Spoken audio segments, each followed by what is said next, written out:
I'm Dr. Melinda Freckleton with Haymarket Vet Service, and we're going to talk about how to take a respiratory rate.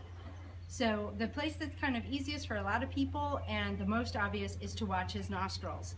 Notice I'm standing back here to watch his nostrils because if I get in front of him, he may start to sniff me, see what I smell like, or start hounding me for treats because he's my horse and he knows that I come with treats. And so you really want to be careful about that. If your horse is really super friendly and not going to just ignore you, then you might want to tie him up and sit at a safe distance and try to watch.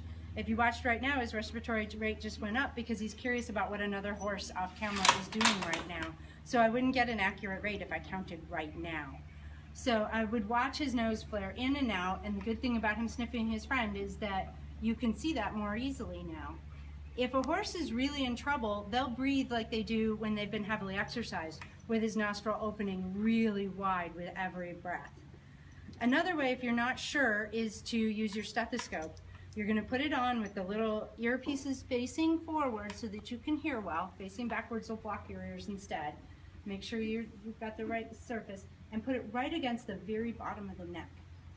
And if you're quiet and everyone around you is quiet, you'll be able to hear the air moving in and moving out. Don't count both or you'll get a double rate. So remember, there's in, out, and count only the ins or only the outs. And so to do that, you're going to use your watch with a sweep second hand or a little stopwatch feature on your phone, and you're going to get 15 seconds of ins and outs, counting one or the other, and then multiply by 4.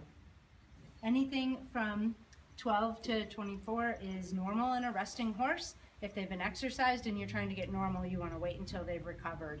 If you're not sure if he's sniffing something, then you would want to give him a little time and separate him from what it is that he's interacting with and try again.